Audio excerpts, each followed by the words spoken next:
අයිබෝවන් තෙරුවන් සරණයි සියලු දෙනාටම මගේ රට මගේ ජාතිය මගේ ආගම මතකද ඕගොල්ලන්ට එස් මහින්ද හිමිගේ කවි පන්තියක් තිබ්බා පෙරදිග ලෝකයේ බබලන මුතු ඇටය අන්නේ ඒ වගේ ජාතියට රටට ආගමට ආදරය කරන මිනිස්සු තමයි අපි මහින්ද රාජපක්ෂ කියන්නේ ජාතියට රටට ආගමට ආදරය කරන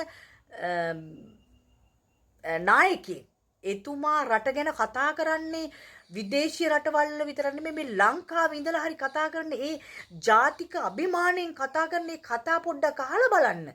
ඒව අහනකොට අපේ මේ ඇඟේ මේ හිරිගඩු පිපෙනවා. නේ? ඉතින් දැන් කතා කරනකොට හුණ්ඩුවලු ශ්‍රී ලංකාව හුණ්ඩුවක්ලු. තව එක නෝන කෙනෙක් පාර්ලිමේන්තුවේදී කියනවා මේ උපමාවල් උපමේයල් දන්නේ නෑලු. මේක හුණ්ඩුවක් කරලලු. කොහෙන්ද දන්නේ හුණ්ඩුවක් කරේ?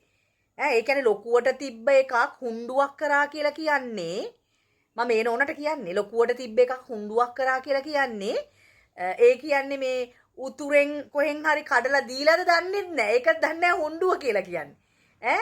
ලොකුවට තිබ්බ දෙයක් පොඩියට මේ අඩු වුණාමනේ අපි හුණ්ඩුවක් කියලා කියන්නේ නේ.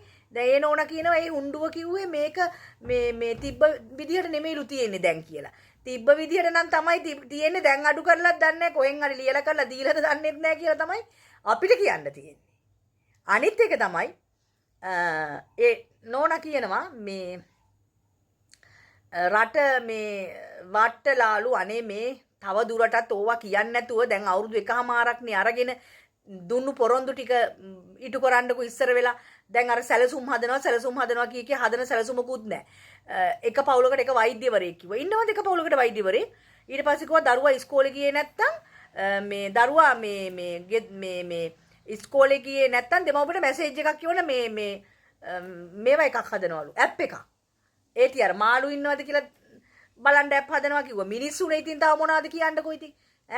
ඉතින් ඒ නිසා කරුණා කරලා මේ අපේ දරුවන්ටත් අපි මේ රට ගැන ආදරය ඇති වෙන විදිහට තමයි කතා කරන්නේ. නිරන්තරයෙන්ම.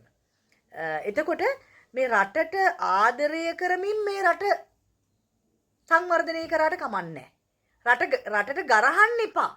ඒ ඉල්ලීම පුරවැසියන් විදිහට අපි ඉල්ලීම් කරනවා. හොඳේ?